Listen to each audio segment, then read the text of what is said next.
Hibou. La créativité a plutôt en général bonne réputation. On pense aux grands artistes, au travail d'auteur, aux films d'exception, ou même aux enfants particulièrement doués au dessin, ou à ce pote qui fait toujours des super photos dans ces belles ambiances bleues là. Il a vraiment trouvé son style celui-là. C'est ça quoi, quel connard. Ces trucs là mes boudins, je suis pas sûre qu'on puisse systématiquement les qualifier de créatifs. C'est même potentiellement l'opposé de la créativité. Et laissez-moi vous expliquer.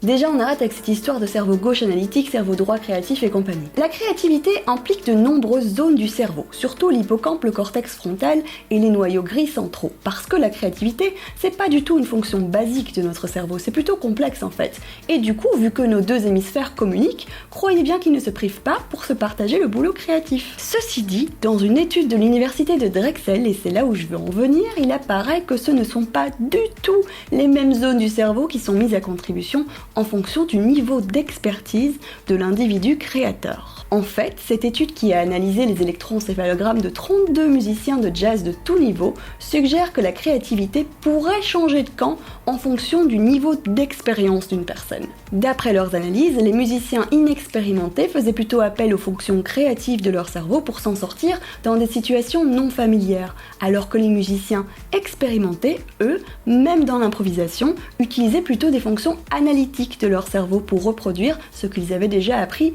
et bien intégré. En fait, le processus de création chez l'expert deviendrait apparemment pratiquement complètement automatique et donc inconscient, et d'ailleurs plus difficile à altérer, réveiller ou à faire sortir de route. Alors que le processus de création du débutant, lui, est extrêmement délibéré et donc conscient. L'individu fait attention à chaque mouvement, chaque positionnement, chaque action, réaction, cause, conséquence, et j'imagine que vous transposez très bien tout ça au domaine de la photographie. Parce que voilà, parfois, assez souvent même, les plus belles photos que vous verrez, originales et tout, ne seront pas forcément à proprement parler le fruit d'un processus créatif. En effet, plus on est compétent dans un domaine, moins on doit faire appel à notre créativité pour contourner des contraintes ou prendre des décisions créatives. Par exemple, plus on développe un style identifiable, plus on s'appuiera sur des automatismes et des procédures d'exécution pour le répéter. La créativité, elle a besoin de challenge, elle cherche les problèmes. Quoi, tu me cherches? La créativité, elle fabrique des nouveaux chemins dans notre cerveau qui, à force d'être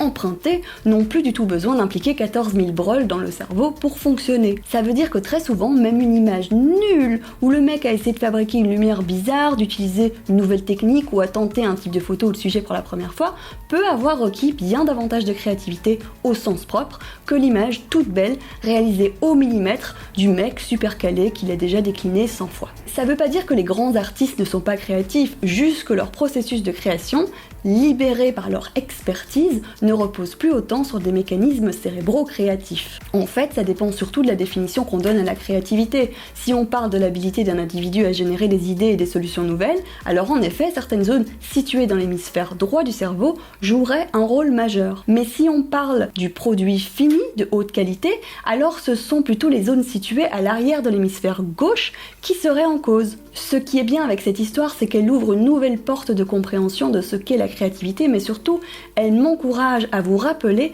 que vous pouvez être débutant en photo et extrêmement créatif. Il va juste falloir travailler sur vos compétences techniques pour que ça s'apprécie davantage, disons. Mais aussi, ça supporte pas mal l'idée que même quand on est expert dans un domaine, si on veut continuer à entraîner ou stimuler sa créativité, il faut se mettre en danger. Il faut accepter en quelque sorte parfois de se confronter à l'inexpérience et, comme je l'ai déjà dit souvent, à devenir un débutant à nouveau. Essayez une nouvelle technique, sortez de vos habitudes, déconstruisez tous vos patterns et soyez créatifs, bordel de caca.